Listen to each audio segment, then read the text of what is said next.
Zoe, you want a treat? Hey, sit. Good girl. Okay, no. Sit down. Okay, good girl. Hey, stay.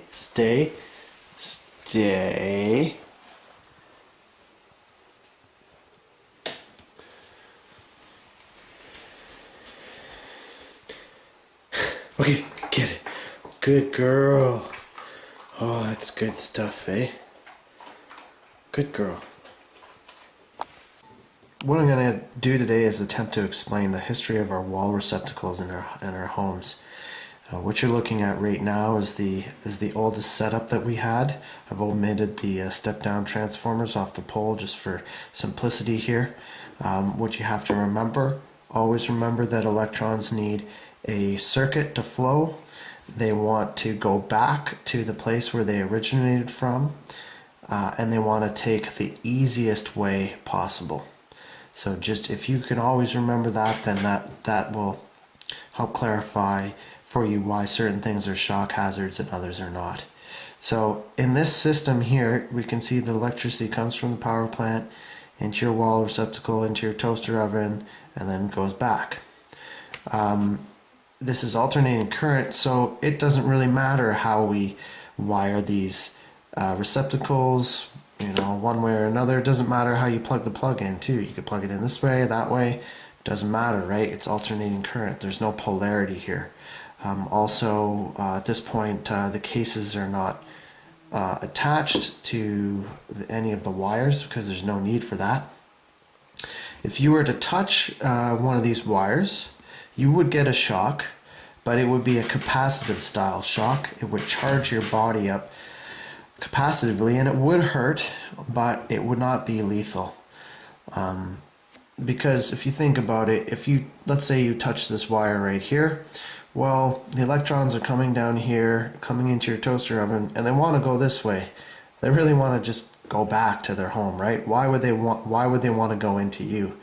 I mean, there's the one thing that you could do that wouldn't be wise would be to put one hand on this side and another hand on that side. Then obviously you're completing a circuit with your body, and that's a whole other different story.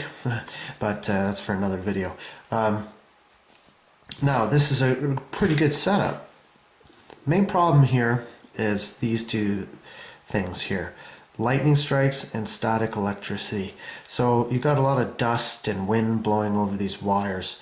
What happens is it builds up a different type of electricity on these wires, and what was happening is that it was coming through, jumping out of the receptacles in the home and shocking people.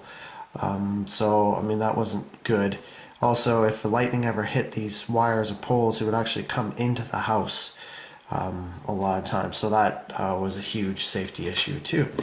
Zoe's digging for something, most likely garbage. Zoe, what are you doing there?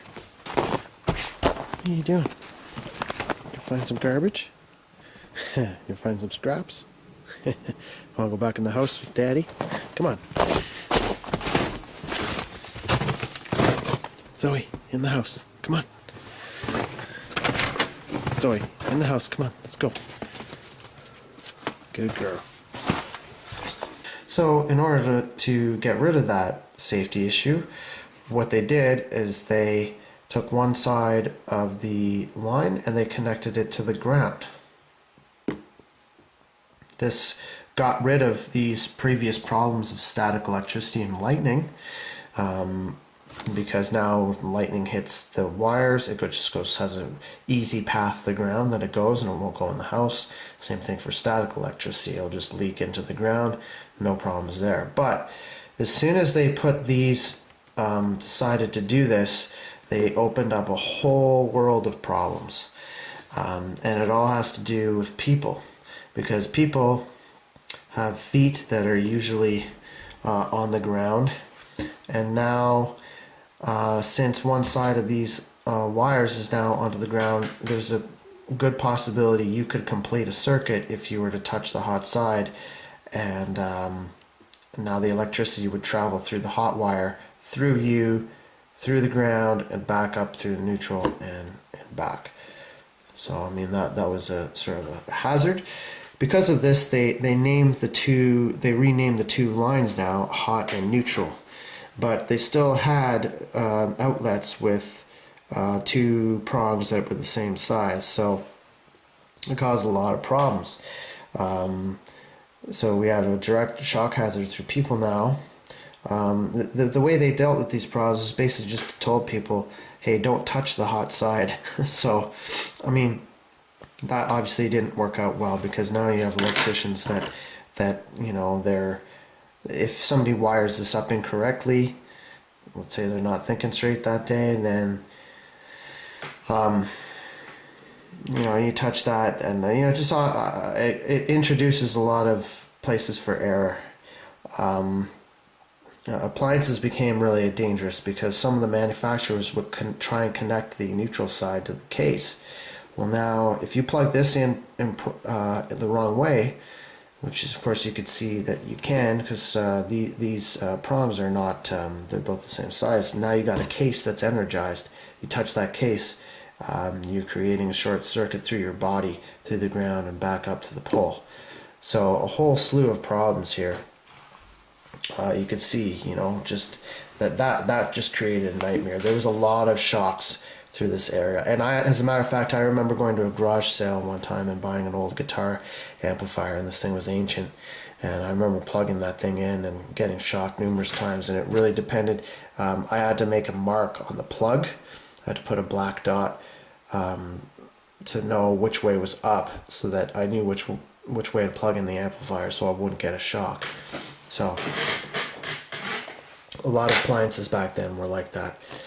So yeah, this was a big problem. So the next thing they tried to do is they said, okay, well, let's make two of the prongs different sizes.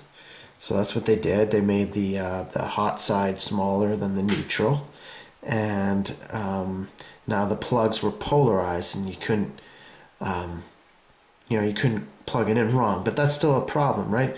Because you're assuming that somebody's wired this receptacle up properly, and also assuming somebody's wired the appliance properly.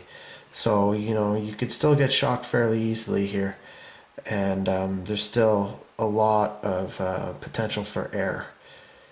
So that wasn't the greatest either. So now we move on to our modern setup here, what we have in North America. And here I've drawn the transformer on the pole. Which, I'll do another video on transformers, but hopefully you know a little bit about transformers to understand what its center tap is. So anyways, so now what we have is we have 3 wires that come into our house. 2 of them are exactly out of phase with each other, and the transformer is tapped in the center, and then that is on the pole going to earth ground. Here you can see the 2 phases coming to my house here with the bare aluminum wire. That is the center tap of the transformer, which goes back to the pole right there. And there's the transformer on the pole, and if you look carefully, there's a cable that runs all the way down the pole and into the ground right there. And that is the center tap of the transformer. And yeah, and every hydro pole like that wire there goes down right to the base of the pole, so it's buried deep in the ground, and that's where you get your ground reference from. So hopefully you can look at these hydro poles a little clearer now, understand what's happening there. One side of the breaker is wired with one phase, and the other side of the breaker is wired with the other phase. The interesting thing is, and now we've got an extra wire too. We've got the green wire, which is our ground, which that also goes back to the breaker, and it grounds all the cases of your appliances, all the wall receptacles, And one thing you have to really remember though is that in the breaker panel, this ground is actually connected at some point to the neutral, and that's the part you have to remember for sure. So now this solves a problem of incorrect wiring, and you know the green wire is now connected to all our metal cases. So if there is a problem with say the polarity of this receptacle, then you're going to trip the breaker right away. So it solves that problem. Provides a safe path of ground. And you still have to be really careful though, because if you're working on an appliance or a guitar amp or something like that, you touch any of these